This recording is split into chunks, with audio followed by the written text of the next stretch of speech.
వార్తావానికి స్వాగతం.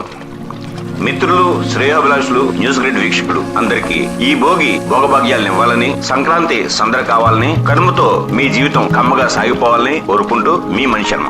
ఇప్పుడు కథంలోకి వెళ్దాం.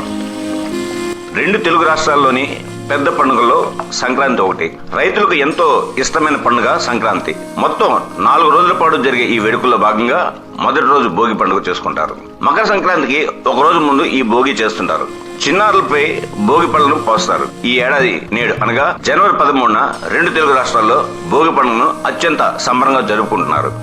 ఊరూరా పల్లెపల్లెన తెల్లవారుజామునే నిద్రలేచి భోగి మంటలు కాలుస్తున్నారు. అయితే ఈ భోగి అనే పేరు ఎక్కడి నుంచి వచ్చింది? ఈ రోజు భోగి మంటలు ఎందుకు కాలుస్తారు? బగ్ అనే సంస్కృత పదం నుంచి భోగి అనే పదం వచ్చిందని పురాణాలు చెప్తున్నాయి. భోగం అంటే పవిత్రమైనది. పురాణాల ప్రకారం శ్రీ రంగనాథ స్వామిలో గోదాదేవి లీనమై భోగాన్ని పొందింది.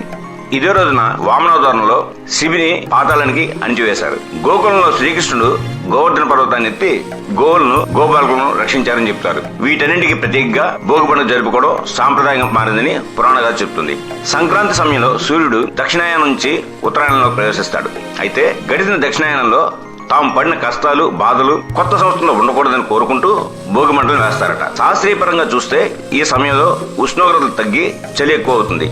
ఈ చలిని తగ్గించుకుని కూడా భోగిమంటలు వేస్తుంటారు. భోగిమంట కేవలం వెచ్చదనం కోసమే మాత్రం కాదు, ఆరోగ్యానికి కూడా ఎంతో మంచిదట. ధనుర్మాసంలో రోగాలు వచ్చే అవకాశం ఎక్కువగా ఉంటుంది. ఈ సమయంలో ఇళ్ల ముందు పిడకలు కాల్చడం వల్ల గాలిలోని సూక్ష్మజీవులు నశించి గాలి స్వచ్ఛందంగా మారుతుంది. భోగిమంటల్లో రావి, మామిడి, మేడి వంటి ఔషధ చెట్ల బెరలతో పాటు ఆవు నెయ్యి కూడా వేస్తుంటారు. ఇవన్నీ కూడా ఔషధ గుణాలు కలిగిన కాబట్టి వీటిని కాల్చడం వల్ల వచ్చే గాలి పీల్చడం వల్ల శరీరంలోని 72,000 నాళ్లు ఉత్తేజితం అవుతాయట. తద్వారా అనేక రోగాల నుంచి ఉపశమనం కలుగుతుందని చెప్తుంటారు. అది భోగి తాలూకా ప్రాశస్త్యం. ఇంతటితో ఈ కథనం సమాప్తం. మరోసారి అందరికీ శుభాకాంక్షలు తెలియజేస్తూ మా ఈ వీడియో మీకు నచ్చినట్లయితే మరిన్ని అప్డేట్స్ కోసం లైక్ చేయండి, షేర్ చేయండి, సబ్స్క్రైబ్ చేయండి.